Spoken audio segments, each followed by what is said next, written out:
Bienvenue euh,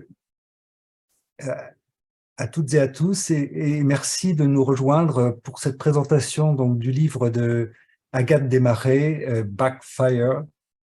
Euh, Agathe Desmarais dirige l'activité de prévision globale, économique, mais aussi géopolitique de The Economist Intelligence Unit. Elle avait auparavant travaillé dans le réseau international de la Direction générale du Trésor français, en Russie et au Moyen-Orient. Et elle a aussi une expérience dans la banque d'affaires en Russie et aux États-Unis.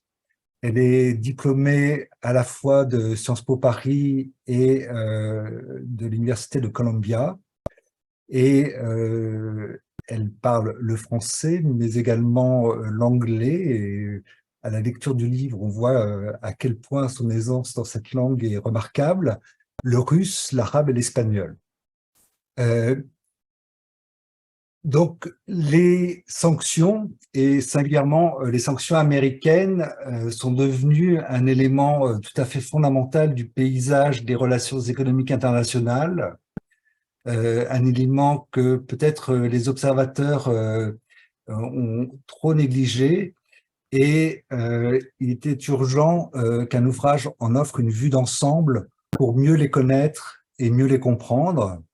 Le livre d'Agathe apporte une contribution essentielle en ce sens. Il faut avoir le courage de le lire car c'est un gros livre, mais il est passionnant, il est touffu, il est foisonnant et il est extraordinairement bien documenté. Il est aussi écrit dans une langue très vive, très imagée et très accessible et très plaisante à lire.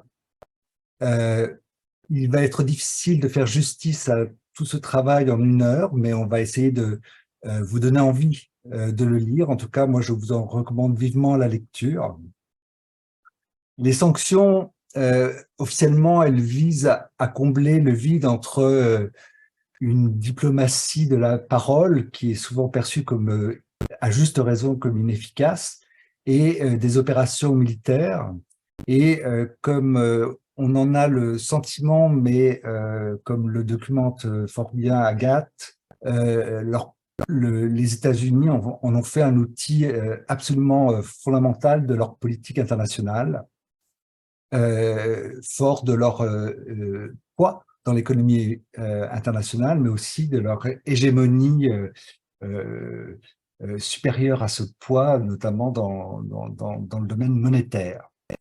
Donc, Agathe, dans ce livre, nous livre la saga des sanctions qui a commencé dans les années 50 avec la Corée du Nord, puis Cuba dans les années 60, puis l'Iran à la fin des années 70, mais qui a connu une singulière accélération depuis une quinzaine d'années. Et avec la Chine, on peut peut-être même parler d'explosion. Agathe nous montre comment de commercial, ces sanctions se sont élargies à la finance au début des années 2000, comment elles ont concerné un nombre croissant de pays, comment elles sont devenues aussi extraterritoriales avec le mécanisme des sanctions secondaires et donc comment elles s'imposent aux entreprises internationales et singulièrement aux entreprises européennes, et comment aussi elles sont devenues parfois plus subtiles, comme les sanctions sectorielles uniquement pour la Russie entre 2014 et 2021. Au fil de son récit se dégagent les grandes tendances de cette politique américaine que l'observateur, même attentif, ne perçoit souvent qu'à travers les actualités du moment et a beaucoup de peine à mettre en perspective. Je dois dire qu'à la lecture, la démarche des États-Unis apparaît comme avoir été très empirique, très parfois velléitaire, la plupart du temps unilatérale et marquée par à la fois par un hubris américain et un sens bien compris de leurs intérêts économiques.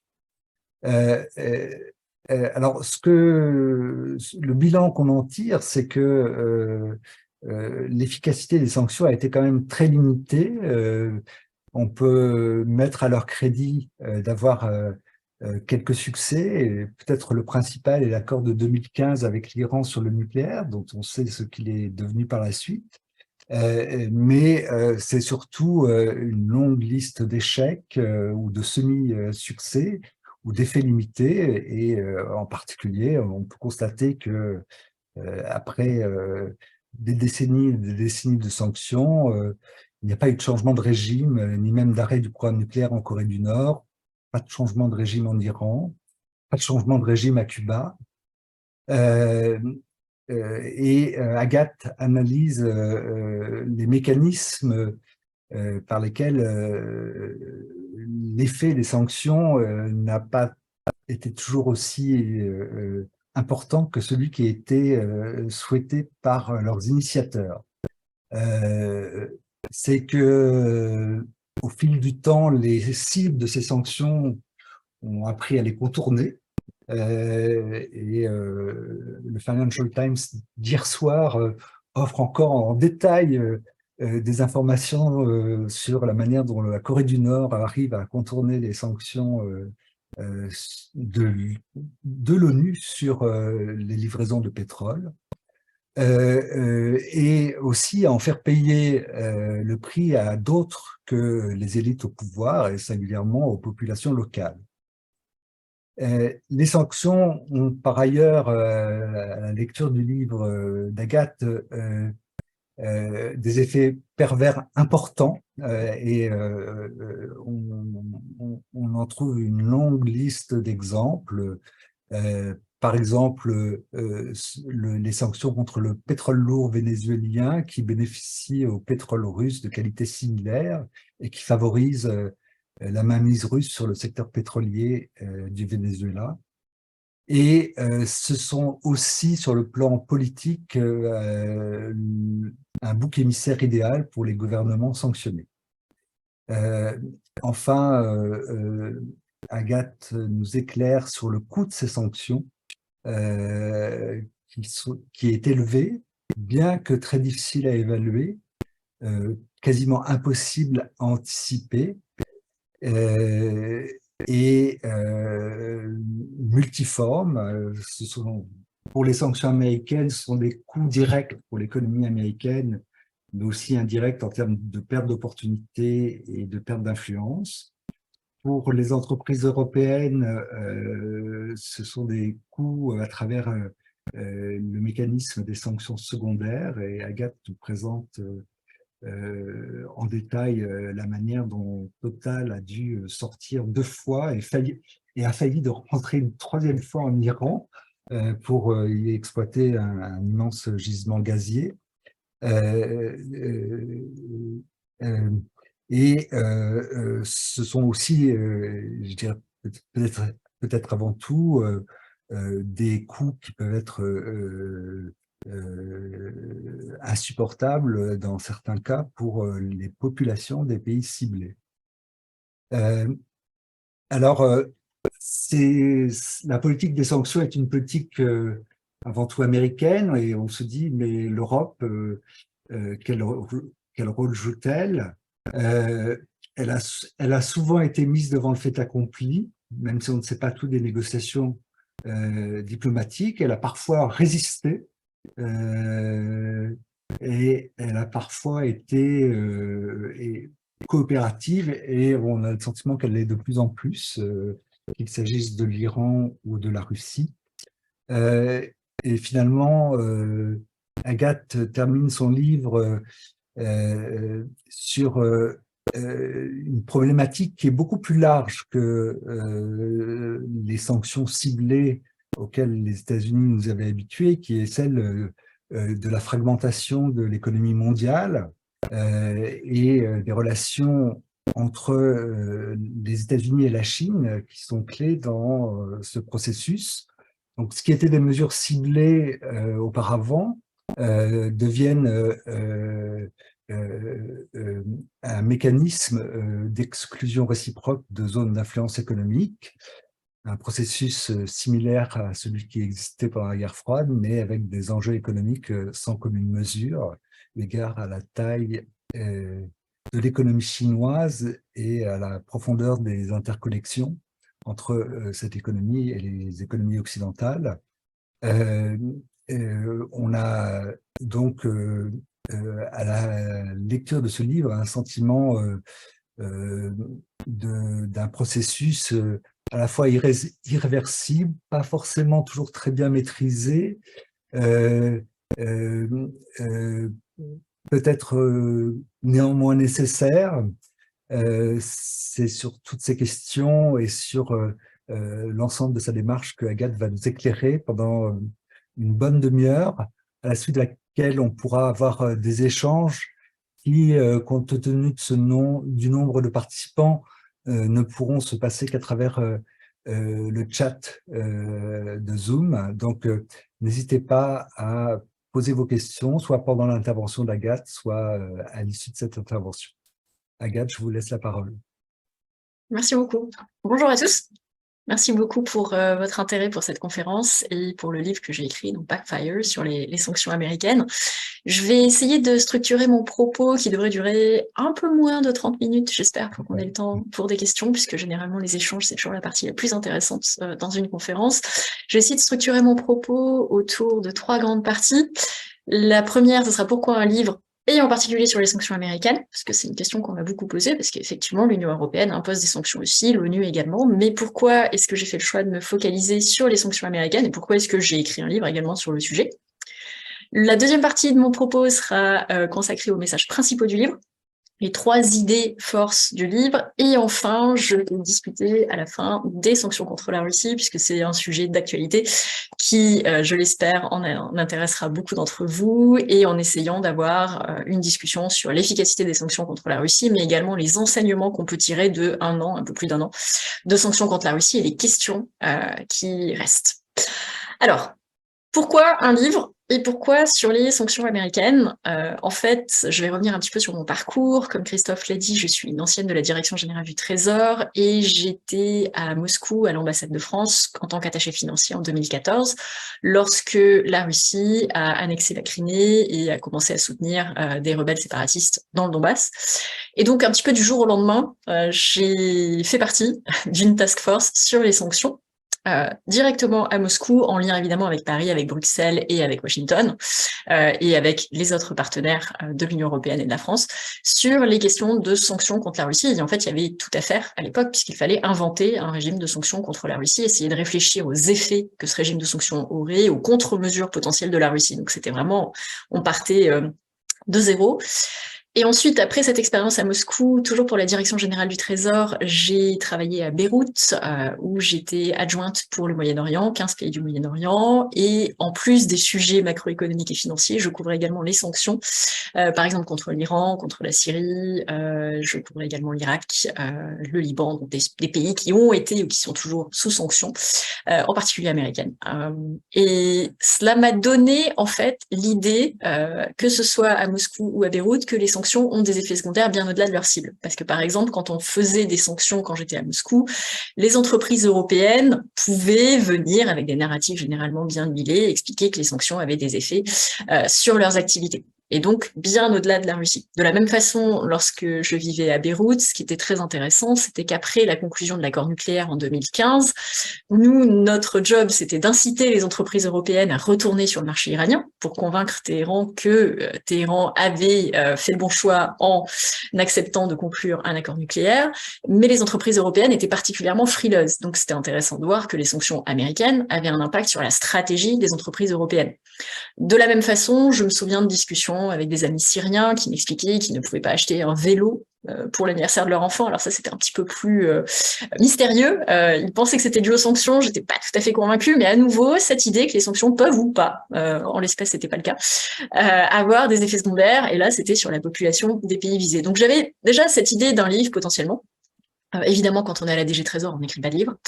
Mais quelques années plus tard, en 2017, j'ai quitté la DG Trésor, j'ai fait ce qu'on fait jamais, j'ai démissionné de la fonction publique, j'ai déménagé à Londres, j'ai rejoint The Economist Intelligence Unit, où je suis aujourd'hui directrice des prévisions mondiales. Et là, à nouveau, je couvre toujours les sanctions.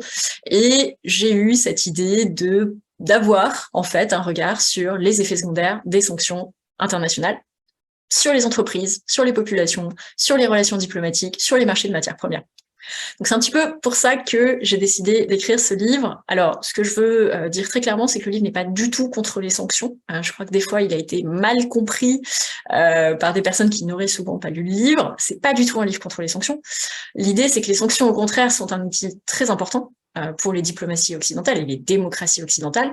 Cependant, si on veut être sûr que les sanctions sont le plus efficaces possible, il convient d'avoir une analyse de leurs effets secondaires. Ce qui ne veut pas du tout dire qu'il ne faut pas imposer de sanctions, il faut au contraire dire, pour préserver l'efficacité des sanctions, et ça j'y reviendrai un petit peu plus tard en faisant un parallèle entre les sanctions et les antibiotiques, il faut avoir une idée très claire de ce qu'elles font, ce qu'elles ne font pas, de leurs objectifs, de leur efficacité, de leurs effets secondaires à travers le monde.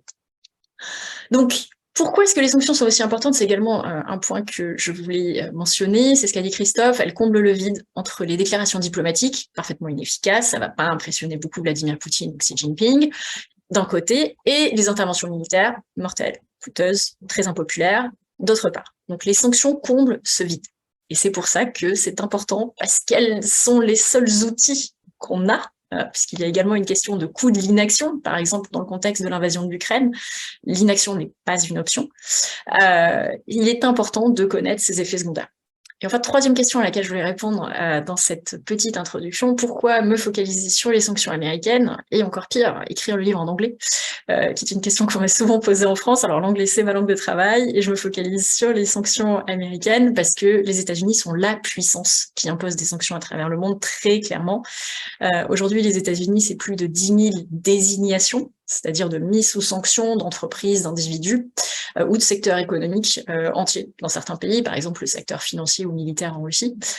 Et en fait, quand on regarde le nombre de désignations, les États-Unis ont, à travers les dernières décennies, les 2 dernières décennies notamment, imposé plus de sanctions que l'Union européenne, le Canada et l'ONU réunis. Donc c'est clairement la puissance qui impose des sanctions. C'est également la puissance qui a une administration vraiment en charge des sanctions avec des centaines, des milliers de personnes qui font des sanctions. Et enfin, c'est le seul pays qui impose des sanctions extraterritoriales, c'est-à-dire secondaires. Alors, une petite définition ici, parce qu'il y a souvent de la confusion quant à ce qu'est une sanction secondaire. On peut lire un petit peu tout et n'importe quoi.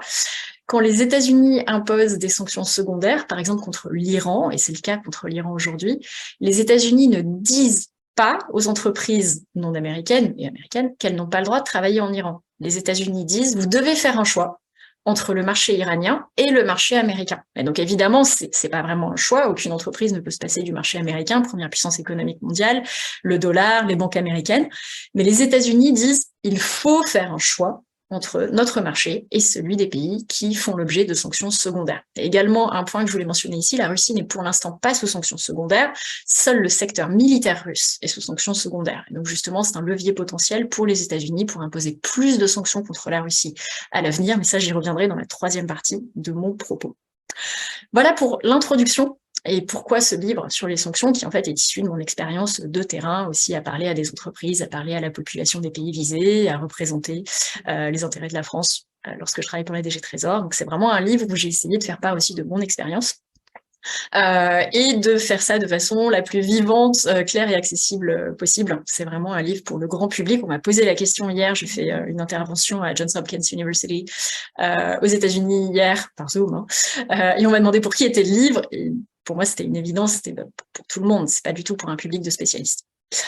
Alors maintenant, j'en viens aux messages principaux du livre que je vais essayer de structurer en 3 parties. Tout est en 3 parties, 3 sous-parties, de toute façon. Le premier message, c'est que les États-Unis doivent travailler avec leurs alliés. Le deuxième, c'est que les sanctions, c'est comme les antibiotiques. Et le troisième message, c'est que les contrôles à l'exportation sont probablement les sanctions de demain. Alors, premier message, les États-Unis doivent travailler avec leurs alliés. Et ça, c'est intéressant parce que dans un certain nombre de conférences et dans mes échanges également avec le Trésor américain, c'est une question qu'on me pose souvent. On me dit, mais qu'est-ce que les États-Unis devraient faire différemment en termes de politique de sanctions? Et ma réponse systématique, c'est s'il vous plaît, travaillez avec vos alliés. Les sanctions unilatérales américaines, à mon sens, sont dommageables pour les intérêts américains. À mon sens, les États-Unis se tirent une balle dans le pied quand ils imposent des sanctions unilatérales, comme ils l'ont fait par exemple en 2018, lorsqu'ils se sont retirés unilatéralement de l'accord nucléaire, que Téhéran respectait, et qu'ils ont réimposé des sanctions non seulement unilatérales, mais secondaires sur l'Iran, ce qui a eu des effets très importants sur les relations diplomatiques entre l'Union européenne et les États-Unis. Ça, c'est intéressant parce que c'est un aspect souvent méconnu, j'en discutais encore ce matin avec mes collègues, que les sanctions unilatérales américaines peuvent avoir un impact très important et négatif sur les relations diplomatiques transatlantiques. Donc ça, c'est un exemple que je développe dans le livre, par exemple, quand je discute de la saga autour du gazoduc Nord Stream 2. Alors, évidemment, et encore plus de façon rétrospective, c'était absolument pas une bonne idée de construire un gazoduc supplémentaire reliant la Russie à l'Union européenne pour augmenter encore un peu plus la dépendance européenne à l'énergie russe. En fait, ce qui est très intéressant et ce que j'essaye d'expliquer dans le livre, c'est que les États-Unis ont tout fait pour essayer d'empêcher la construction du gazoduc. Ils n'y sont jamais arrivés, puisque le gazoduc a finalement été construit. Et c'est uniquement lorsque, en fait, l'Allemagne, suite à l'invasion de l'Ukraine, a pris la décision que le gazoduc ne rentrerait pas en opération, que celui-ci n'est pas rentré en opération. Et donc c'est intéressant parce que je fais un parallèle avec un autre gazoduc qui avait été construit durant la guerre froide, en 1980. C'était exactement la même histoire, c'est un remake de Nord Stream 2. Un gazoduc devait être construit entre l'Union soviétique et l'Europe. Les États-Unis étaient parfaitement contre. Ils ont essayé par tous les moyens possibles d'imposer des sanctions contre le gazoduc. Qu'est-ce qu'on a eu? On a eu des disputes diplomatiques, puisque ce qui était intéressant à mon sens, c'est que ce soit pour le gazoduc soviétique ou le gazoduc Nord Stream 2, il y avait beaucoup de positions divergentes en Europe sur l'opportunité de construire ou pas ce gazoduc. Mais je crois qu'il y avait un consensus parmi toutes les personnes interrogées et toutes les personnes qui se préoccupaient de ce gazoduc, qui était que les États-Unis allaient trop loin en imposant des sanctions, pour le coup secondaires, sur ce gazoduc, qui en fait ne touchait pas aux intérêts américains. Le gazoduc était entre la Russie et l'Union européenne. Et donc pour moi, c'est néfaste, en fait, pour Washington, pour les relations transatlantiques. Et c'est d'autant plus néfaste que ça avait, à l'époque, et c'était avant l'invasion de l'Ukraine, limité les possibilités de coopération transatlantique sur la question russe. Et rétrospectivement, on se dit que peut-être que plus de collaboration, ça n'aurait pas été une très mauvaise idée. J'explique également dans le livre que les sanctions peuvent avoir un impact sur les stratégies des multinationales. Et là, je reviens sur le cas de Total, en Iran, qui a dû se retirer du marché iranien en 2018, lors du retrait américain de l'accord nucléaire. Et en fait, ça avait placé Total, mais également d'autres entreprises européennes, dans une situation un petit peu kafkaïesque, puisque, en théorie, Total pouvait rester en Iran, puisque Total est une entreprise française, européenne, et l'Union européenne était toujours dans l'accord nucléaire, mais à cause du risque de ces sanctions secondaires, Total avait dû se retirer du marché iranien. Et donc j'essaye d'expliquer comment les sanctions comme ça peuvent avoir un impact sur les stratégies des multinationales. Je prends le cas de Total, mais un certain nombre d'entreprises européennes avaient été placées dans la même situation, comme Siemens par exemple, également en Iran. Donc je reviens un petit peu sur cette saga et comment Total avait essayé d'empêcher cela, comment des efforts diplomatiques de lobbying très importants de Paris, mais également de Berlin et de Londres à l'époque, puisque Londres était toujours une capitale de l'Union européenne, avait essayé de négocier des exceptions à ces sanctions contre l'Iran, et comment tout cela n'avait absolument pas marché, et comment les États-Unis avaient dit non, mais les entreprises occidentales présentes en Iran, lors du retrait américain de l'accord nucléaire, avaient, je crois, 3 mois pour quitter le marché iranien. Et enfin, un troisième exemple, j'essaye d'expliquer comment les sanctions peuvent avoir des effets secondaires. Alors là, on est complètement dans le ripple effect à l'américaine, les effets en domino sur les marchés de matières premières, mais pas que. Et là, je prends le cas de Rusal, qui est une entreprise russe du secteur de l'aluminium, qui avait américaine en 2018. Et en fait, ça avait eu des effets en cascade, non seulement sur les cours de l'aluminium, qui avaient en fait augmenté de façon exponentielle du jour au lendemain. Donc ça avait un impact sur le secteur de l'aluminium, sur la métallurgie, sur la construction de voitures, de boîtes de conserve, partout dans le monde, mais également sur les opérations d'un certain nombre d'entreprises de sous-traitants ou de partenaires de Rusal à travers le monde, par exemple en Guyane, mais également en Afrique, en Australie, en Irlande. En fait, on avait des effets secondaires un petit peu partout. Et ce qui avait été intéressant, c'est que les États-Unis, après quelques semaines, avaient dû faire demi-tour très vite en disant « Ouh là là, non, finalement, on s'attendait pas à ça, c'était pas du tout ce qu'on avait prévu », donc ils avaient fait ce qu'on appelle des licences pour annuler, en gros, les sanctions sur Rusal. Alors la bonne nouvelle sur le fait que les États-Unis doivent travailler avec leurs alliés, c'est que depuis le début de la guerre en Ukraine, donc en février l'an dernier, ça fait déjà plus d'un an, les États-Unis et l'Union européenne ont été sur vraiment la même longueur d'onde dans le domaine des sanctions, et ça c'est très très positif, j'y reviendrai un petit peu plus tard dans mon propos, mais les États-Unis notamment ont tenu compte de la dépendance énergétique forte de l'Union européenne à l'égard de la Russie. Avant, c'était le monde d'avant, les choses ont beaucoup changé en un an, mais on avait vu en fait une prise en compte des intérêts européens par les États-Unis, et ça c'est nouveau, et ça c'est une très très bonne nouvelle. La deuxième, le deuxième enseignement, ou en tout cas le deuxième message principal du livre, évidemment tout cela est sujet à débat et je serais ravie d'en débattre, c'est que les sanctions c'est comme les antibiotiques à long terme. Alors ça c'est généralement, il y a des sourcils qui se lèvent, les sanctions c'est comme les antibiotiques, c'est un parallèle que j'aime beaucoup.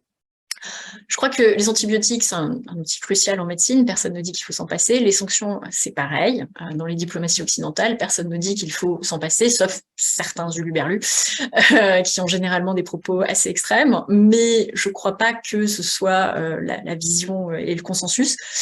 Mais tout comme les antibiotiques, si on utilise trop les sanctions à long terme, et j'insiste sur cette idée, c'est à très long terme, plusieurs décennies, alors on a des effets secondaires et surtout des résistances.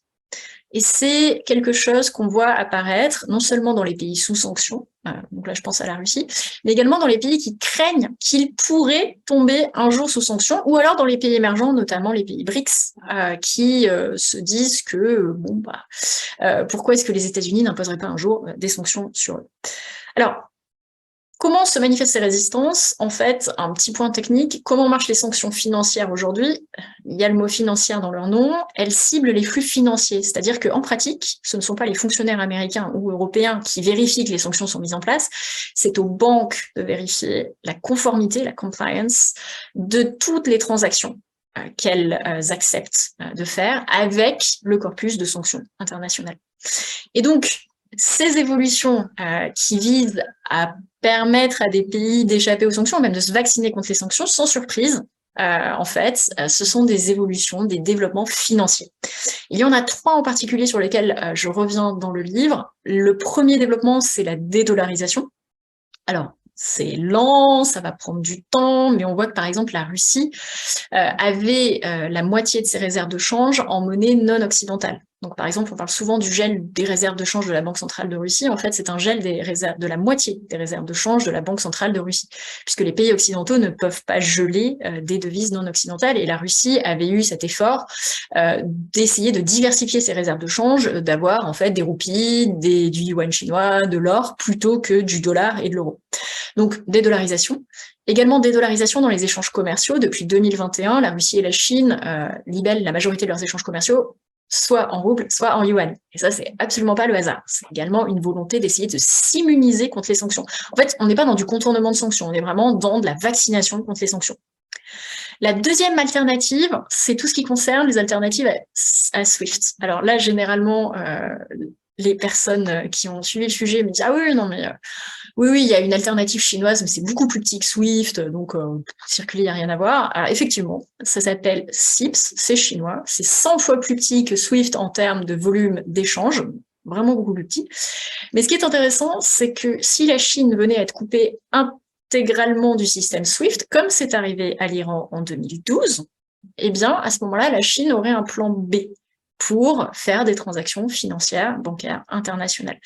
Ça, c'est une capacité défensive, mais on peut également imaginer une capacité offensive, puisque la Chine, qui est la deuxième puissance économique mondiale aujourd'hui, mais pourrait bien devenir la première puissance économique mondiale, pourrait un jour dire à tous les pays qui veulent faire du commerce avec les entreprises chinoises, très bien, mais vous utilisez CIPS, ça paraît pas du tout aberrant. Et donc, la Chine se doterait de la capacité de couper des pays entiers ou des entreprises du marché chinois, de 1,4 milliard de consommateurs, et la Chine est la première puissance manufacturière dans le monde.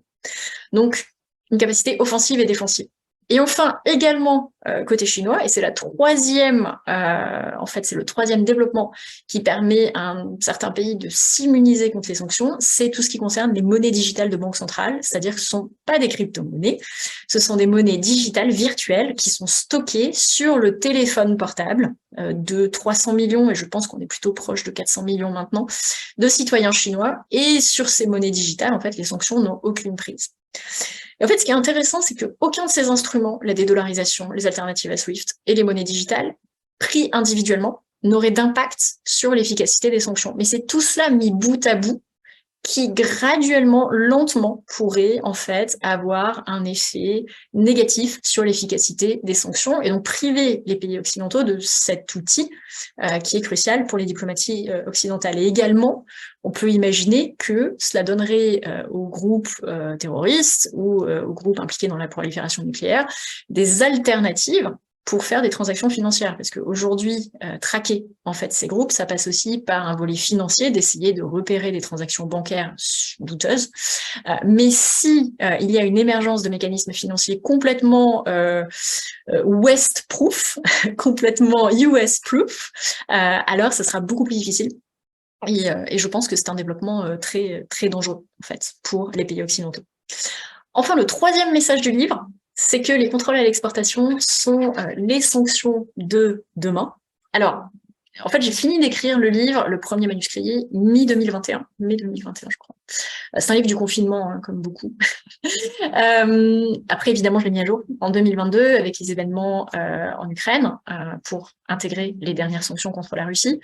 Mais au début, quand j'avais écrit la proposition de livre que j'avais proposée à mon éditeur fin 2019, il n'y avait pas en fait de section sur les contrôles à l'exportation.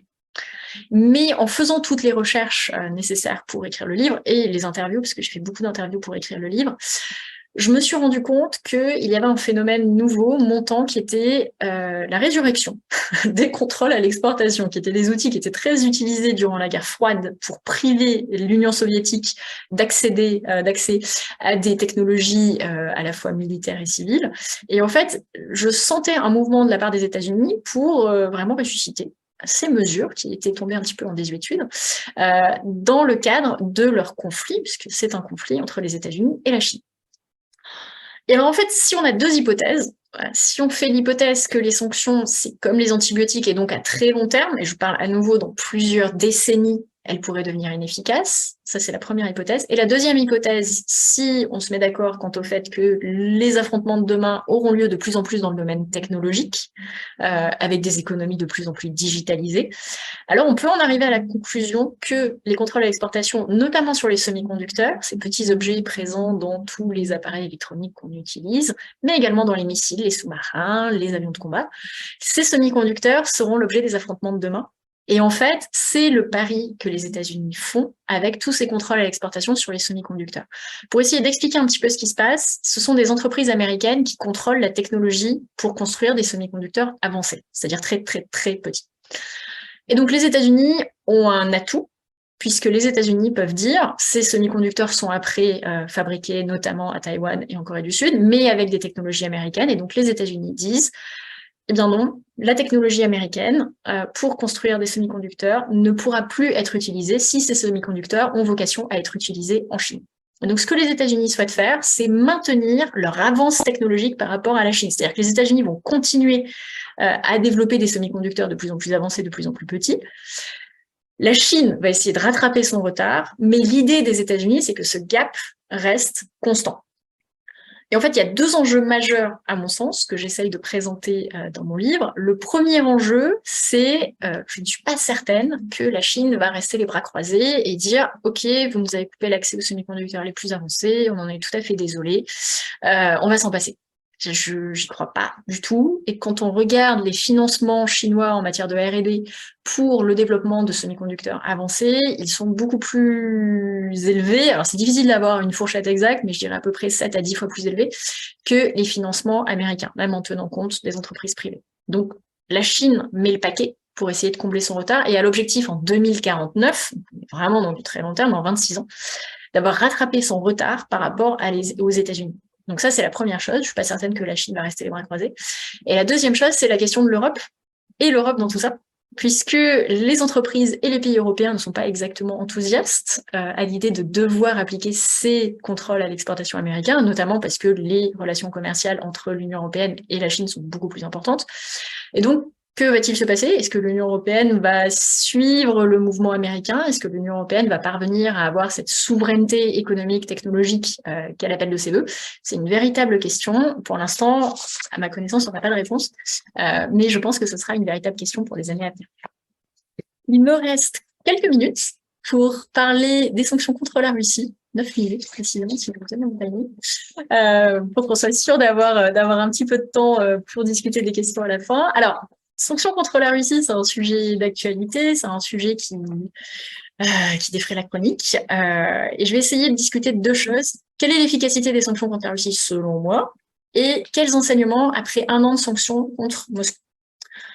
Alors, pour ce qui concerne l'efficacité des sanctions contre la Russie, je fais partie des économistes en France, notamment, qui estiment que les sanctions sont efficaces. C'est un débat très important dans le domaine médiatique. Et en fait, mon idée, c'est que il y a énormément de confusion quant à la clarté des objectifs de ces sanctions.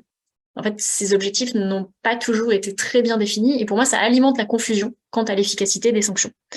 Alors, je crois qu'il est important de revenir sur ce que ne sont pas ces objectifs. L'objectif n'est pas un effondrement économique de la Russie. Il y a eu des déclarations politiques sur ce sujet, mais je crois qu'aucun économiste ne s'attendait à un effondrement économique de la Russie. On parle quand même de la 9e puissance économique mondiale qui a énormément de réserves, ne serait-ce que financières. Je reviens aux réserves de change. La Russie a toujours accès à plus de 300 milliards de dollars de réserves de change, sans compter les réserves du fonds souverain. L'objectif n'était pas non plus un changement de régime, comme Christophe l'a mentionné dans son introduction, ça ne marche jamais, que ce soit Cuba, Corée du Nord, Iran, même si je suis pas sûre que le changement de régime était l'objectif, mais on a vu que ça n'a pas marché, c'est pas ça qui s'est passé non plus. En tout cas, ça ne marche jamais. L'objectif n'était pas un changement de régime, et on n'a pas de raison de croire que Vladimir Poutine ou son successeur changerait totalement de politique vis-à-vis de l'Ukraine. Et ça m'amène à mon troisième point, je ne suis pas certaine que les sanctions, en tout cas que les décideurs occidentaux pensaient que les sanctions allaient arrêter du jour au lendemain la guerre en Ukraine, malheureusement, puisqu'on avait vu qu'en 2014, ce n'était pas non plus ce qui s'était passé. En revanche, l'idée, c'est de peser sur la capacité de la Russie à faire la guerre en Ukraine, financièrement, économiquement, technologiquement. Et donc, c'est en fait une entreprise de long terme, puisque la Russie a beaucoup de réserves, donc ça va prendre du temps.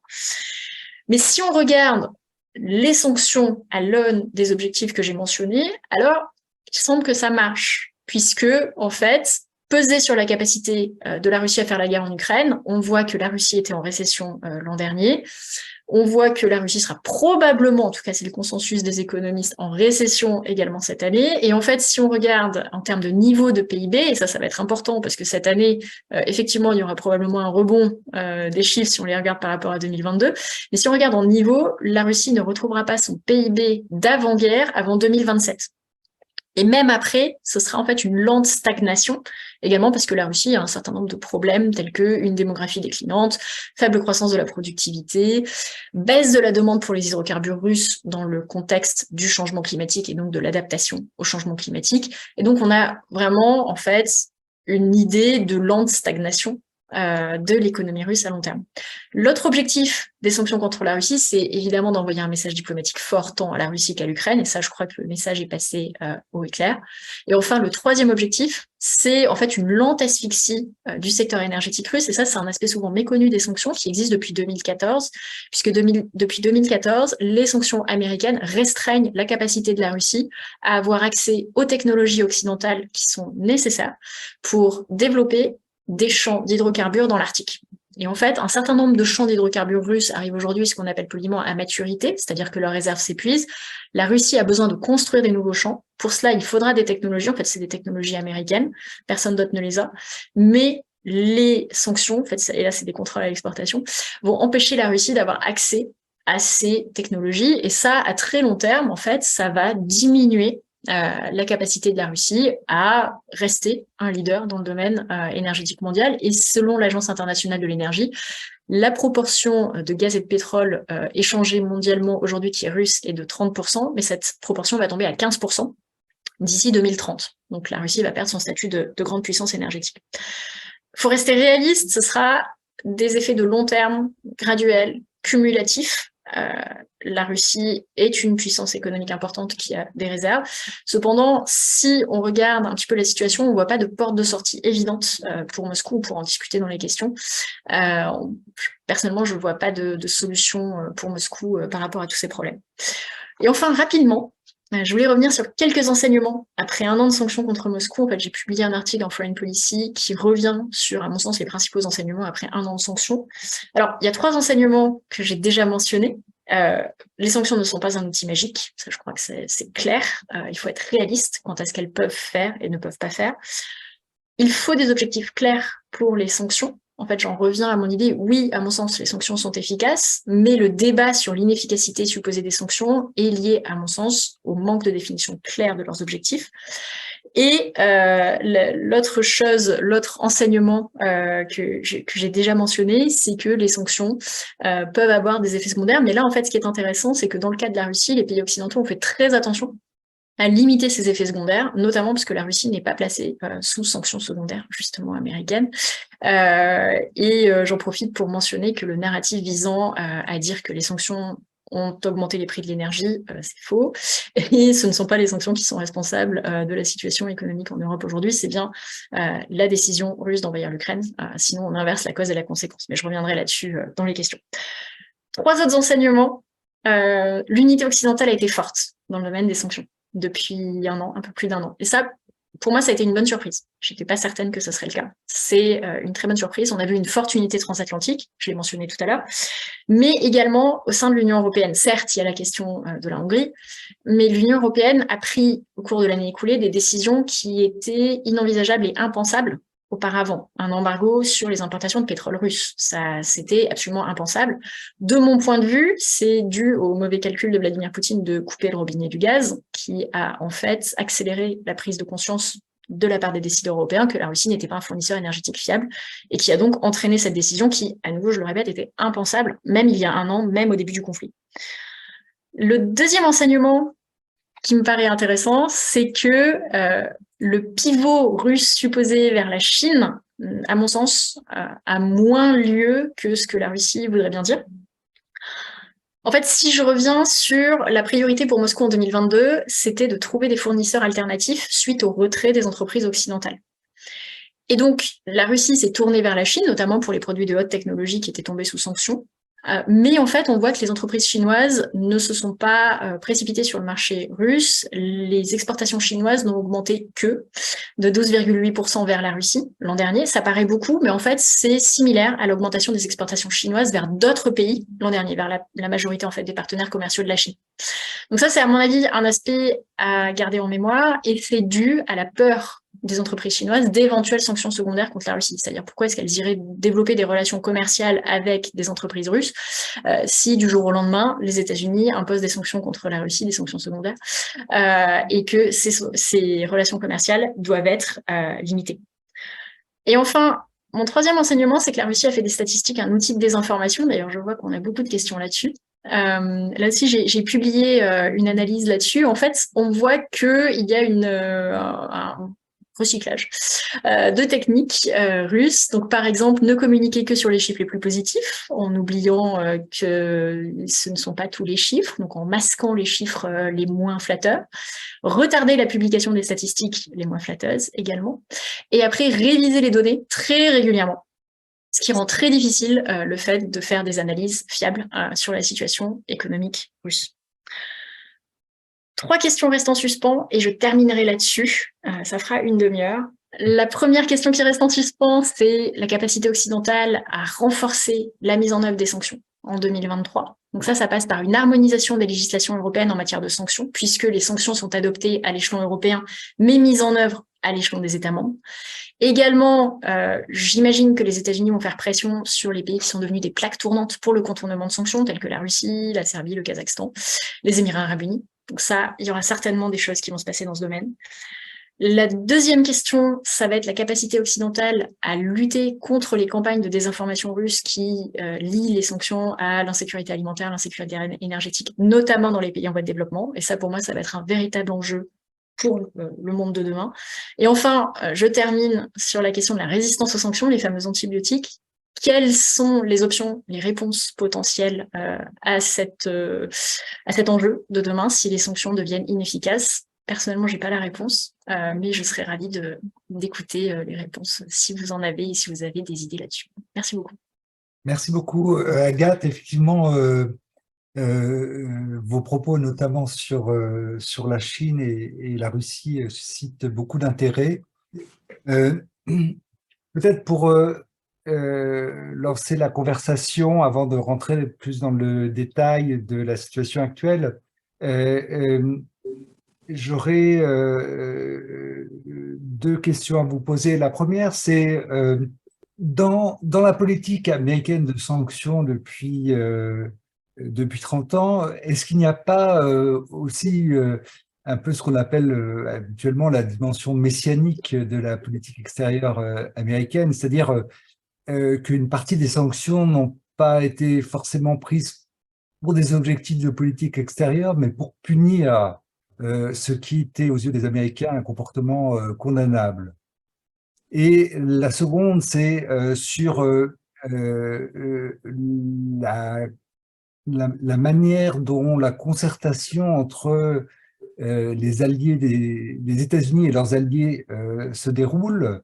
Alors, vous me contredirez si j'ai mal compris, mais il me semble que jusqu'à présent, ce sont des canaux diplomatiques classiques et pas une concertation plus structurée. Donc, la question qu'on pourrait se poser, c'est est-ce que pour que les sanctions soient mieux concertées, plus efficaces et plus acceptées aussi, il ne faudrait pas davantage structurer, aller vers peut-être une OTAN des sanctions, je ne sais pas. Voilà, je vous laisse commencer là-dessus et puis on se fera l'écho des questions des participants. Ouais, je crois il y a énormément de questions, j'étais en train de les parcourir rapidement. Alors, pour ce qui concerne punir les pays, je dirais que c'est une évolution récente. En fait, en théorie, les sanctions ne visent pas à punir, et je reviens à l'idée que c'est théorique, les sanctions visent à être un outil, un levier pour les États-Unis pour avancer leurs intérêts. En fait, c'est la carotte et le bâton. C'est-à-dire, si vous faites ça, et là je vais prendre l'exemple iranien, si l'Iran diminue ses ambitions dans le domaine nucléaire, alors nous allons lever des sanctions. Et je crois que c'est théoriquement l'idée des sanctions, c'est vraiment un outil coercitif, mais pour faire pression afin d'obtenir quelque chose. Et en fait, c'est intéressant parce que on a vu cette évolution récente, je dirais, au cours de la décennie passée, que les sanctions sont de plus en plus un outil vu comme une punition. Pour moi, c'est une évolution dangereuse puisque les sanctions doivent rester un levier pour obtenir quelque chose et non pas une punition. Également parce que sinon, si on se place du côté du pays sous sanction, si l'objet c'est de nous punir, quel va être l'intérêt du pays sous sanction à changer son comportement en fait? C'est un petit peu comme avec un enfant. Si tu fais ça, je vais faire ça. Bon, bah, change ton comportement parce que c'est dans ton intérêt. Donc, je crois que c'est une évolution récente et notamment dans le langage qui est utilisé, effectivement, chez les Américains. En fait, il y avait eu des déclarations, par exemple, je crois que c'était en 2018, de Mnuchin, qui à l'époque était secrétaire d'État au Trésor, et qui disait si la Turquie fait ça, nous allons complètement détruire l'économie turque. Et c'est probablement pas la philosophie, en tout cas la théorie des sanctions, mais effectivement, ça arrive. Pour ce qui concerne la concertation entre alliés, alors c'est l'idée que j'aimais en conclusion du livre, c'est que les sanctions multilatérales sont probablement la seule alternative. Par multilatéral, ça peut être des sanctions transatlantiques, parce qu'on a le bloc américain, le bloc européen. Mais effectivement, je crois, et j'espère que c'était clair dans mon propos, que les sanctions unilatérales américaines, non seulement ne marchent pas, mais en plus sont négatives pour les intérêts américains. Elles créent des disputes diplomatiques, elles ont un impact sur les stratégies des multinationales, elles peuvent avoir un impact sur les marchés des matières premières.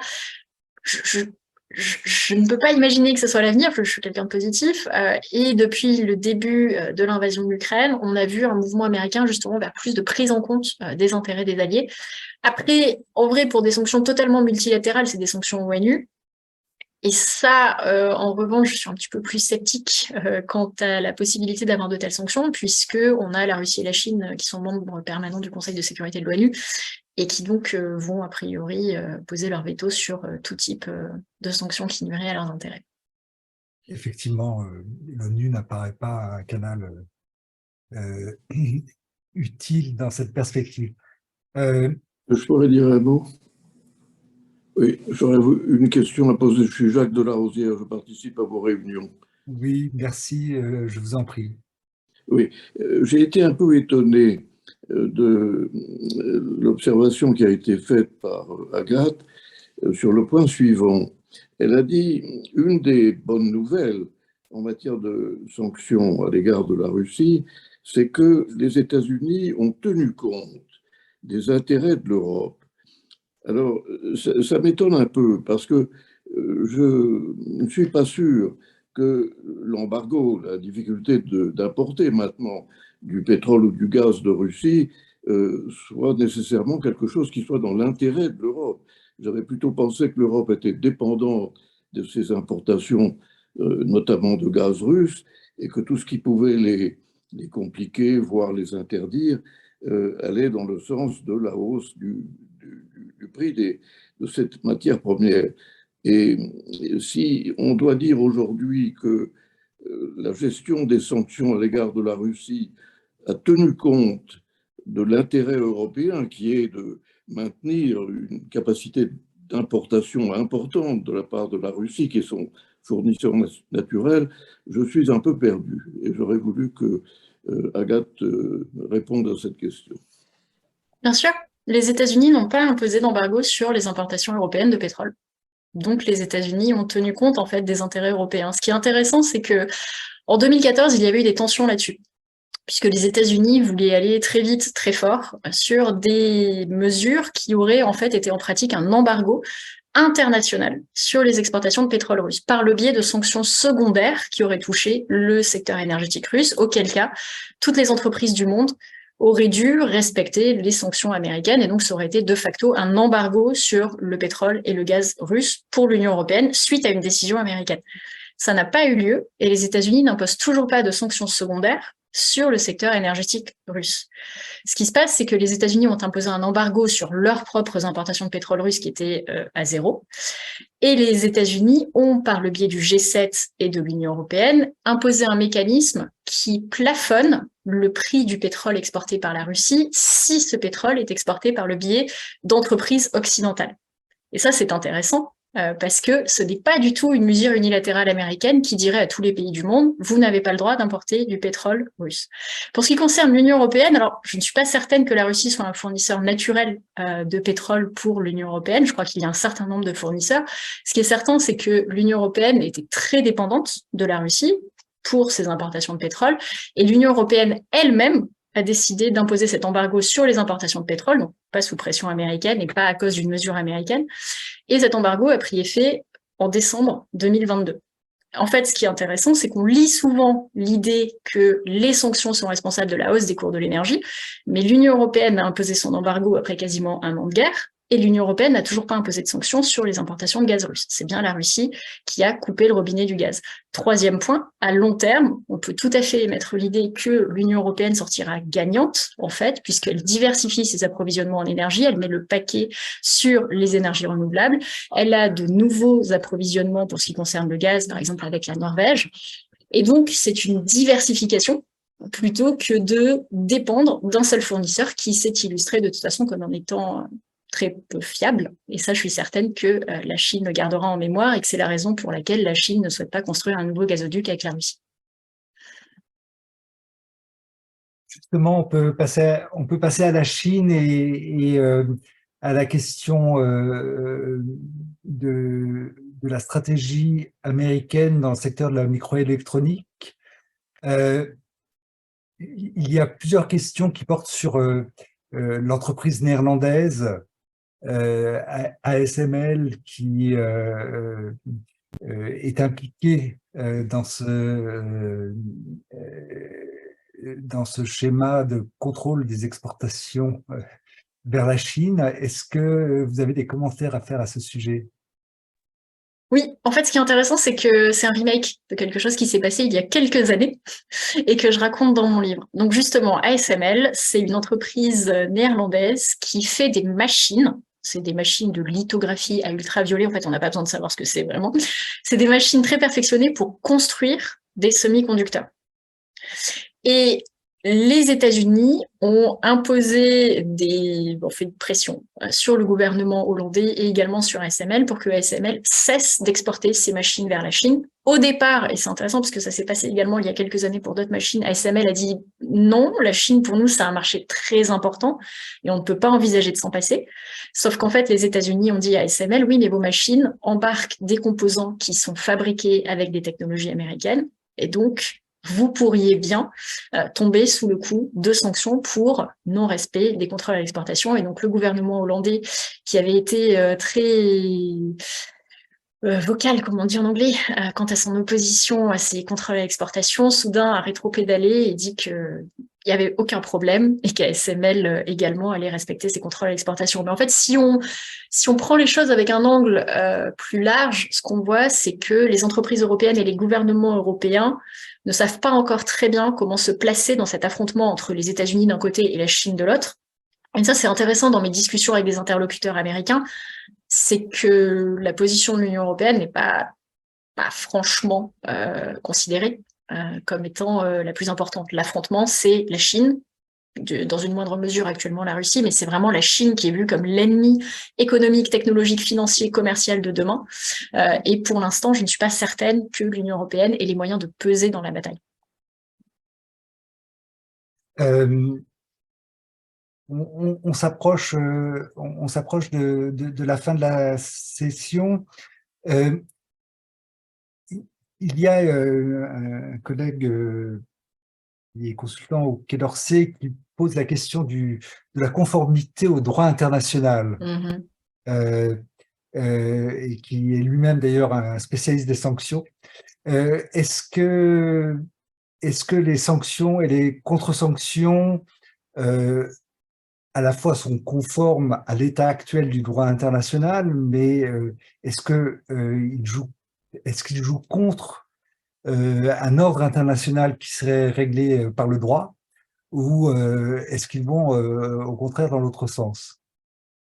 Alors, est-ce que les sanctions vont à l'encontre d'un ordre international régi par le droit? Ça, je crois que c'est une question très, très vaste. Ce qui est certain, c'est qu'il y a un certain nombre de juristes, alors je ne suis pas juriste, qui justement ont des doutes quant à la légalité des sanctions secondaires américaines et des sanctions extraterritoriales américaines. Et c'est pour cela que l'Union européenne n'impose pas de sanctions extraterritoriales et de sanctions secondaires, puisque l'Union européenne elle-même dit que ces sanctions ne respectent pas le droit international. Maintenant, la réalité, c'est que les entreprises, lorsqu'elles font face au choix, soit de se passer du marché américain, soit de se passer du marché de pays qui sont placés sous sanctions secondaires comme l'Iran, en fait, c'est pas un choix. Et donc, c'est très difficile en pratique. On a vu des lois comme le mécanisme de blocage, des initiatives françaises ou européennes pour interdire aux entreprises européennes de respecter la législation américaine. De mon point de vue, c'est un petit peu une double peine. Et je ne suis pas certaine que ce soit en imposant des amendes sur les entreprises européennes que l'on va soutenir leurs activités. A priori, l'idée pour moi, c'est plutôt de faire contrepoids aux mesures américaines en se dotant nous-mêmes d'un arsenal juridique, législatif, également financier, de mécanismes pour mettre en place les sanctions de façon encore plus importante dans l'Union européenne et de faire un contrepoids à ces sanctions américaines. Eh bien, ce sera le mot de votre conclusion, qui ouvre aussi beaucoup de perspectives, des perspectives dont on espère que l'Europe se saisira pour être un acteur plus important et plus décisif dans ce paysage qui est, qu'on le souhaite ou non, dominé aujourd'hui par les sanctions économiques internationales. En tout cas, un très grand merci pour vos explications, leur clarté et leur qualité aussi.